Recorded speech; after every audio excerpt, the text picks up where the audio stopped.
roadmap out the window halfway there. Because as a writer, you also have to be flexible enough as you go to catch the better ideas that will inevitably come to you as you're getting into your story and you're getting worked up, and suddenly a better idea or a different notion, maybe, look, here's a path that leads off this way and I'm not sure where this goes, and it's kind of a scary thing to take that leap, but take that leap. You never, the worst case scenario is you follow that path to an end that doesn't work and you just scale back and you go back to your original roadmap.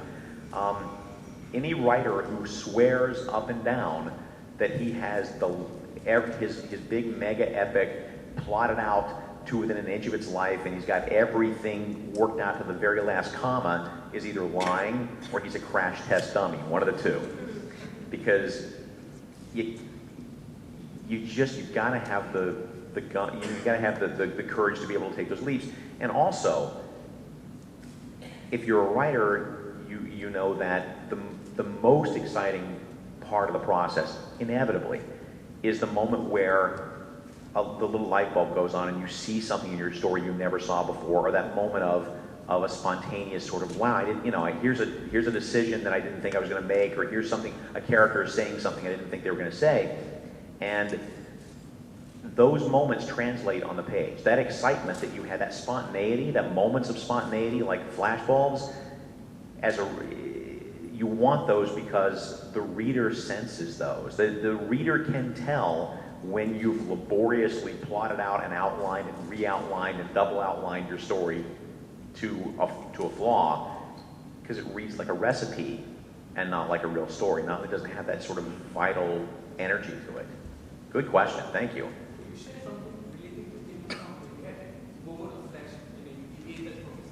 Yeah, all right, that's a good question. All right, so what was my moment with Kingdom Come? There were two moments. One was when Alex and I had always talked about Superman having retired because he just wanted to be left alone, because he was tired, or because he felt like he wanted to pass the mantle on to the next generation. And I hated all of those explanations because to me that wasn't Superman. That Superman never gives up. That was my vision. And yet I wrote probably the first issue and a half or so with that understanding and sort of resigned myself to it. It was somewhere in the middle of the second issue or so when I decided that the only reason I can see Superman retiring is because it was when I introduced that Magog character, who is suddenly the voice of the new generation, the angry guys, the superheroes who kill and take justice in their own hands. And I realized in that moment that the only reason Superman could ever retire, in my vision, is when the city of Metropolis says, we don't want you here anymore. And that makes him feel like an alien the same way that the loss of his planet did. It's the same sort of, suddenly I've lost another home that drives him into that sort of self-pitying retirement. So that was one. That was a moment of like the flashbulb goes off and I'm like, oh, I get it now. And I could have written the rest of the story without that revelation, but I got it. The other one was a much smaller moment, and it's one of my favorite moments in writing. And it's probably my favorite moment. It's certainly my favorite moment in Kingdom Come, and it may be my favorite moment, like one moment that I've ever written, which is not because I thought it was great, and I'm not trying to extol my own virtue. I'm just saying that for me, it was a moment of clarity. It was the Dead Man scene. It's Norman McKay and Dead Man are talking. And I'm writing the scene. It's one of the only chances in the entire book to have a sense of humor at any moment because it's so dour at that point. But I've never written Dead Man before at that point. I'm kind of getting into it. And I find myself writing spontaneously without even thinking about it. I wrote the line from Dead Man. He says, I always like to travel. And Dead Man, for those of you who might not know, Dead Man's whole shtick is that not only is he a circus performer, he was a circus performer before he died. And now his whole thing is he's a disembodied ghost who goes from person to person trying to find the man who killed him. And so he travels and travels and travels. The idea that I always like to travel, and how that suddenly had 2 or 3 different meanings in his life all at once. It wasn't that I thought, hey, a really clever line and I'll write it down. It was more that I felt myself writing it and I looked at that line and I thought, wow, I understand Dead Man in a way I've never understood him before. And those are the flashbulb moments. It's not so much the flashbulb moments of, oh, the plot makes more sense, or here's a bit of visual business. The flashbulb moments are more like, wow, here's a part of that character I never thought about looking at before, and now I understand the character more. Another good question. I'm sure we will come back to you at some point. Who else? Yes, sir. I have two questions. The first one is, when you're dealing with a character like Batman, Superman, they got decades of continuity. How do you deal with them? And especially, how do you reconcile the sillier parts of the continuity with your plans for the book or for the character? And my second question is, you recently destroyed Singapore in Show Irredeemable. So, what did we ever do to you? First off, I think I lose the bet because we made it half an hour before I get the Singapore question. So we'll come back to that in a second. The first question, because if I answer the continuity question long enough, maybe you'll forget the Singapore question.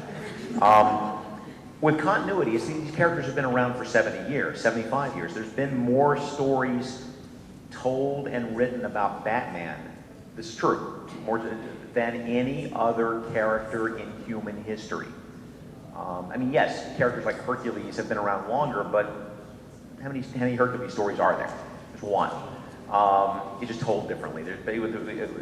Superman's probably a close second, but anyway, Donald Duck maybe. But so there's a ton of continuity that comes with these sort of, this years of aggregate continuity that comes along with these characters.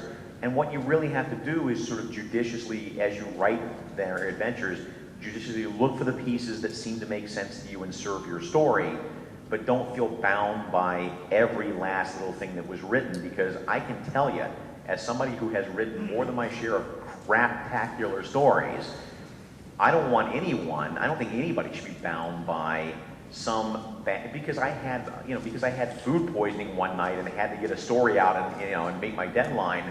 That doesn't mean that some guy 20 years from now should have to be bound by that one story. You're not looking for continuity in these characters. What you're looking for is consistency, which are two different things. Continuity is every single last thing that ever happened to Superman. Consistency is, his name is Clark Kent, he works at the Daily Planet, here are the people who work around him. Simpsons is the good example I always use there, which is that if you look at the Simpsons, there's no continuity there whatsoever. I mean, there's stories wildly contradict each other all the time, but we don't care, because what's important is how the characters relate to each other, which is always the same, and who they are and what they do and what they want.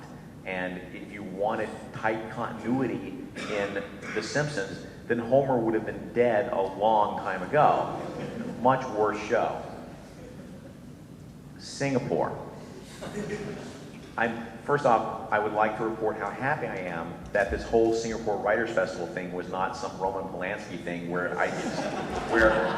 you just take me off the plane and then you put handcuffs on me and then I realize there is no such thing as a Singapore Writers Festival and I'm in jail. So, thank you for this.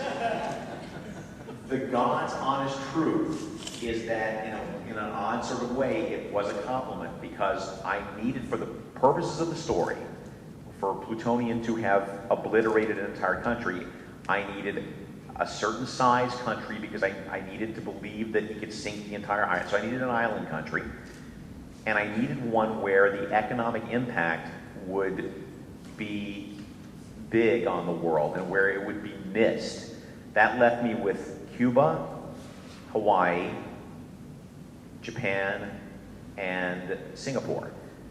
Cuba and Hawaii were out because I'd already done a lot of North American central stories already. To that point, I hadn't done sort of the global part of his villainy.